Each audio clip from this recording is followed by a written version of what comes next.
బాధ లేదు, భయం లేదు, పశ్చాత్తాపం అంతకన్నా లేదు.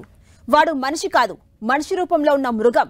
ఒళ్ళంతా కామం, సెల్ ఫోన్లో అశ్లీలం. కోల్కతాలో ట్రైనీ డాక్టర్పై అఘాయిత్యానికి ఒడిగట్టిన ఆ దుర్మార్గుడి గురించి విస్తుపోయే విషయాలు వెలుగులోకి వస్తున్నాయి.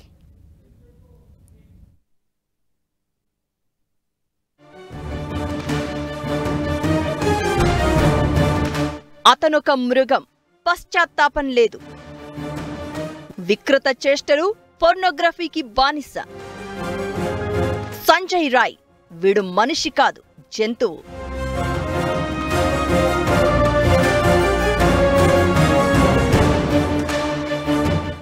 కోల్కతా డాక్టర్ అత్యాచారం, హత్య నిందితుడు సంజయ్ రాయ్ గురించి మరిన్ని సంచలన విషయాలు బయటపడ్డాయి. అతనిపై చేసిన సైకో ఎనలిటిక్ ప్రొఫైలింగ్లో సంజయ్ రాయ్ వికృత చేష్టలు చేసేవాడని, పోర్నోగ్రఫీకి బానిసాని తేలింది. ఈ వివరాలను సిబిఐ అధికారి తెలిపారు. సంజయ్ రాయ్ మనిషి రూపంలో ఉన్న జంతువు అని వెల్లడించారు. ఈ దారుణానికి ఒడిగట్టిన సంజయ్కు ఎలాంటి పశ్చాత్తాపం లేదని పేర్కొన్నారు. సిబిఐ విచారణలో సంజయ్ రాయ్ గురించి మరికొన్ని సంచలన విషయాలు తెలిశాయి. అతని బుర్రంతా కామంతో నిండిపోయిందని, మొబైల్ నిండా బూతు వీడియోలున్నాయని సిబిఐ అధికారులు వెల్లడించారు.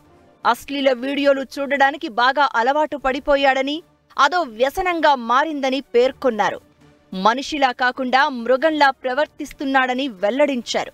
అసలు ఈ దుర్మార్గుడికి ఎలాంటి ఎమోషన్స్ లేవని స్పష్టం చేశారు. ఎక్కడా తడుముకోకుండా తాను ఏం చేశాడు అన్నది మొత్తం వివరించినట్లు అధికారులు తెలిపారు. ఈ కేసులో మరో సంచలన విషయం వెలుగులోకి వచ్చింది. ఆగస్టు 9న హత్యాచారం జరిగే ముందు రోజు, అంటే ఆగస్టు 8వ తేదీన ట్రైనీ డాక్టర్ని నిందితుడు సంజయ్ రాయ్ వేధించినట్లు తేలింది.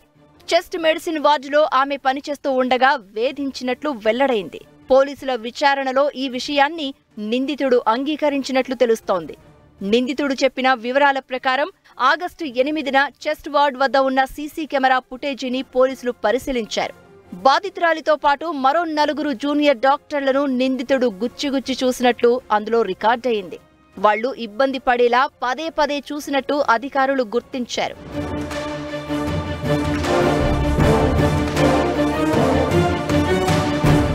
మరుసటి రోజు ఆగస్టు 9న సంజయ్ రాయ్ ట్రైనీ డాక్టర్పై ఈ ఘాతుకానికి పాల్పడ్డాడు.